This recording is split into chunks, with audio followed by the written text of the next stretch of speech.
En el debate final para aprobar el Plan B de la reforma electoral de AMLO, el cacique de Movimiento Ciudadano Dante Delgado aseveró falazmente que la reforma electoral es disque regresiva y antidemocrática, que el Plan B del presidente AMLO supuestamente atenta contra los derechos fundamentales de las y los mexicanos y pone, según sus delirios, en riesgo la estabilidad social del país, y finalmente confirma la existencia del MACPRIAN, advirtiendo que su grupo parlamentario presentará una acción de inconstitucionalidad como el bloque de payasos de contención. Finalizó, no sin antes asegurar envalentonado que ganarán la presidencia en 2024. Tras escuchar al eterno y corrupto cacique de los paniaguados naranjas, el senador Nabor Rojas de Morena señaló acertadamente que los órganos electorales deben ser más eficientes y agregó contundente que es mentira que se busque reducir en más del 80% al servicio profesional de carrera electoral.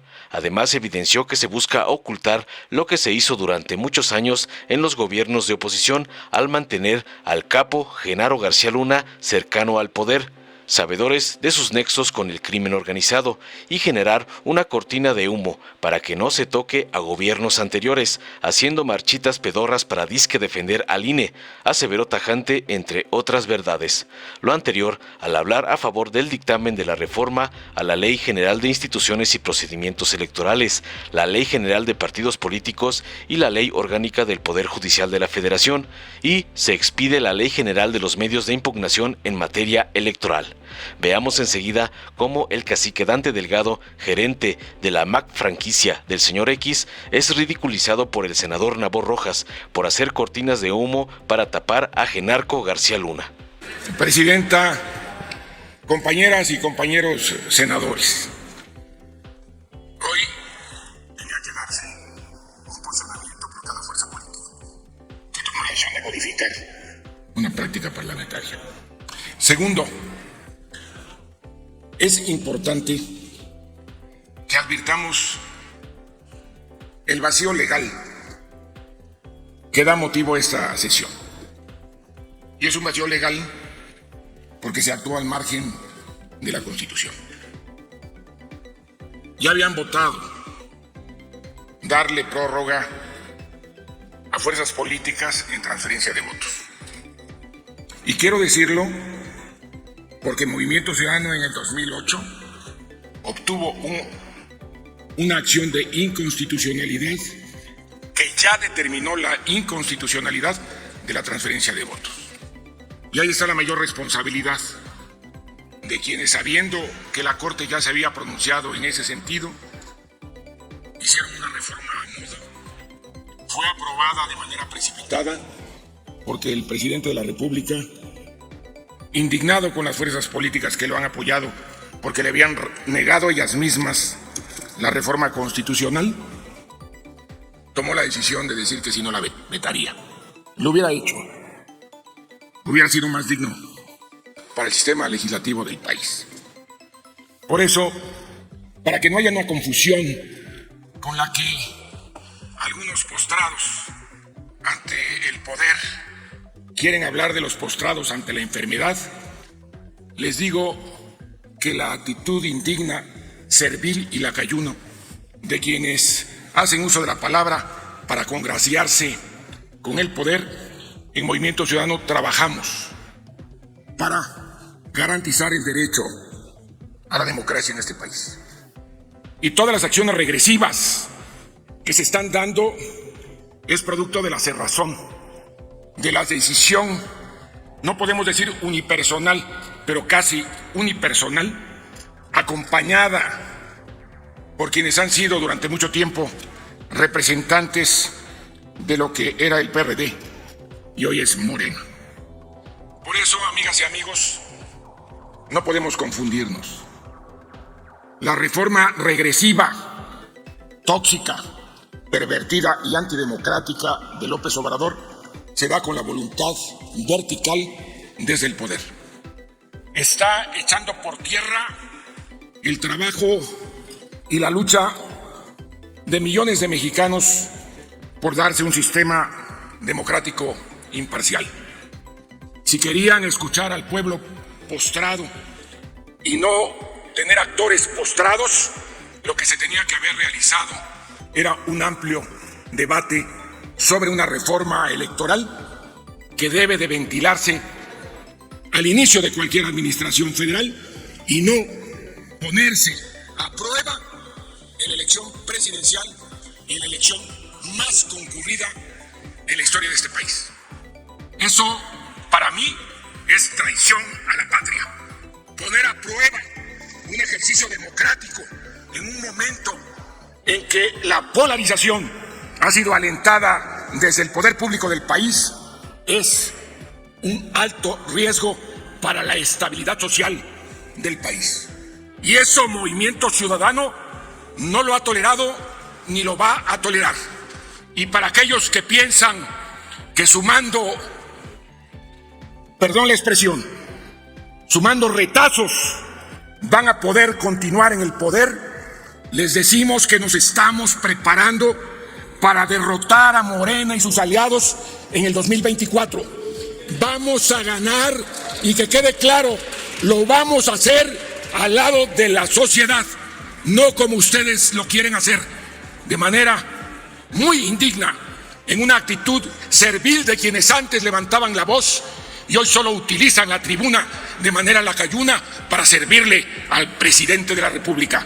Esta reforma es regresiva, es tóxica y antidemocrática porque atenta contra los derechos fundamentales de los mexicanos, porque pone en riesgo la estabilidad social del país y porque de manera pervertida quieren utilizar el poder para hacer todo lo que antes señalaban con dedos que criticaban el abuso de poder. Por eso la razón nos asiste. Vamos a ganar y tenemos no que ganar la calle. Eso no le corresponde a las fuerzas políticas. Eso le corresponde a la sociedad. Aquí vamos a votar en congruencia y la congruencia es estar al lado de la sociedad y no de quienes desde el poder dictan normas contrarias a la Constitución. Por eso hoy aquí públicamente señalamos que Movimiento Ciudadano presentará de inmediato la acción de inconstitucionalidad contra un ejercicio antidemocrático, regresivo, perverso y que confronta a las y los mexicanos de manera innecesaria solo por el abuso de poder. Vamos a ganar y no queremos dejar la responsabilidad únicamente en los ministros de la Corte. Tenemos que asumir desde ahora el compromiso de organizarnos como sociedad, dejando al lado a los partidos tradicionales y construyendo con la fuerza del pueblo el movimiento que habrá de derrotar la soberbia, el populismo y sobre todo el ejercicio antidemocrático con el que se bandera desde Palacio Nacional sus causas. ¿Dónde están los mejores derechos para la defensa de las libertades en países amigos? ¿Dónde está la presencia histórica de México? ¿Por qué se ha permitido en Nicaragua, en las acciones más regresivas, la intolerancia frente a los ciudadanos? ¿Por qué hemos permitido que un déspota como Ortega, que hace más de 40 años levantó una bandera por un movimiento reivindicatorio de derechos, hoy lastime a un pueblo? ¿Por qué lo permitimos? ¿Por qué el gobierno de México guarda silencio? ¿Por qué? Esa es la gran pregunta. ¿Por qué? Y el Movimiento Ciudadano no lo vamos a permitir.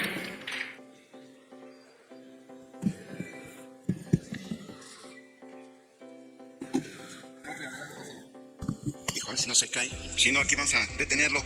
Con su venia, señora presidenta, iba a iniciar mi disertación de otra manera, pero dadas las mentiras de la oposición, voy a dar respuesta a algunos temas electorales y después a lo que es sustancial. Dicen que la reforma electoral se reduce con esta reforma el 87% del Servicio Profesional Electoral Nacional y que se despide el personal de las juntas locales y distritales. Mentira. Una falacia total. Ustedes que nos reciben en sus hogares y allá arriba, quiero decirles que es una sarta de mentiras lo que ha dicho la oposición.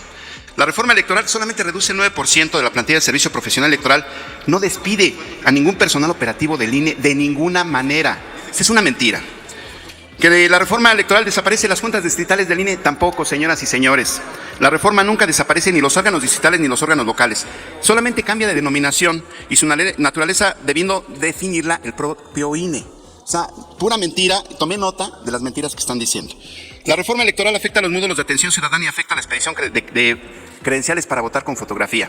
Mentira. La reforma electoral establece en su artículo 5º transitorio que la operación de los módulos de atención ciudadana y de las credenciales para votar con fotografía deberán seguirse llevando de la misma forma. Miren, les pudiera decir tantas mentiras que están diciendo en este momento, porque lo sustancial es lo que les voy a comentar. Finalmente el maldito cayó.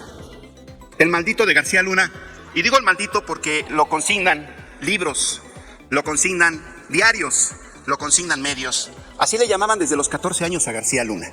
Y lo llamaban maldito porque ya andaba en fechorías desde muy joven. En la Ciudad de México, en las delegaciones políticas, era una oreja de la entonces Policía Judicial. Ay, nanita, ¿no? Bueno, pues quiero decirles que después se fue con el gobierno de Cedillo justamente al CISEN y a la Policía Federal Preventiva. No obstante, con ese currículum delictivo, Vicente Fox lo nombra director general de la Agencia Federal de Investigaciones. Imagínense nada más qué fichita pusieron como director general de la AFI, que también en ese tiempo era un temor. Pero después Felipe Calderón lo nombra secretario de Seguridad del país. Fíjense, con todos estos hechos, finalmente se contrata a una persona perversa que justamente fue juzgada en Estados Unidos, y qué bueno que fue juzgada en Estados Unidos, compañeras y compañeros, porque hoy tenemos un poder judicial carcomido por la suspicacia, carcomido por la corrupción, y se ha dado cuenta de ello, carcomido por esa negociación del prianismo. Efectivamente, en la narcopolítica, y lo dije hace poco en tribuna, hay un estudio al respecto, se empezó a dar en los años 80 con el PRI, pero se consolidó con el Partido Acción Nacional. Y entonces, en este juicio que se sigue a García Luna en Estados Unidos, pues se dice muy claramente que quien estuvo ahí, quien tenía picaporte, era el cártel de Sinaloa, con el Chapo Guzmán. ¿Y qué papel jugaba Felipe Calderón, señoras y señores? Él era parte del trasiego. En ese papel que hizo con respecto al plan rápido y furioso de Estados Unidos, entraron miles de armas del 2006 al 2011. Pero esas armas fueron a parar al crimen organizado. ¿Qué estamos viendo hoy? Pura falacia. Y podemos pasarnos desmintiendo una y una las mentiras que hablan en torno a la reforma electoral. Lo que tratan de ocultar, señoras y señores, es justamente lo que han hecho durante muchos años. Lo que han hecho el PRI y el PAN, y ahora lastimosamente hasta el PRD, que por cierto cada vez se queda con menos seguidores a nivel nacional, lastimosamente, porque ha seguido una política de ignominia. Hoy lo que quieren tapar es justamente que puedan ser juzgados otros actores políticos, porque les voy a decir una cosa, y yo sí apelo aquí al presidente de la República. Hay actores políticos incluso que tienen cargos importantes que negociaron justamente con García Luna. Le daban contratos multimillonarios, les daban contratos de espionaje. A esos hay que investigar. Y les digo una cosa más, esos son los que van a marchar el domingo. Van a marchar justamente en una marcha que yo le llamo la marcha de la ignominia, de la vergüenza. Es una marcha del desprecio justamente.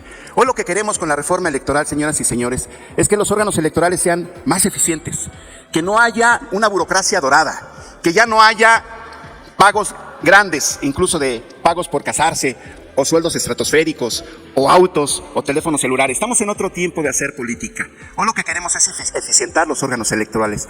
Esta cortina de humo que está haciendo la oposición justamente es para que no se toque a García Luna, que no se toque a Calderón, que no se toque a Fox, que no se toque a Lorenzo. Eso es lo que quieren.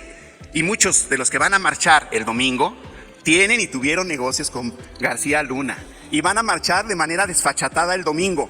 No tienen vergüenza. No tienen vergüenza la oposición. Cuando se paran aquí a hablar y que dicen que va a desaparecer el INE, saben ellos que no va a desaparecer.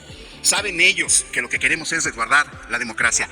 Para finalizar, les voy a decir, no tienen candidatos, vienen muy envalentonados a que sí que nos van a ganar el 24. Tuvimos una elección apenas el domingo pasado en Tamaulipas y fue prácticamente de 80-20. Y vamos a ganar las elecciones de este año. Y vamos a ganar las elecciones del 2024 porque tenemos candidatos. Yo lo respeto, señor. Por favor, siempre lo he respetado. De la Asamblea, concluya, vamos a senador. ganar el 2024 porque tenemos candidatos, porque tenemos la razón social e histórica. Concluya, ellos van a senador. perder porque no tienen ni vergüenza, porque no tienen candidatos ni autoridad moral. ¿Es cuánto? Gracias, senador. Dale en me gusta, suscríbete, activa la campanita y compártelo para que más gente lo vea.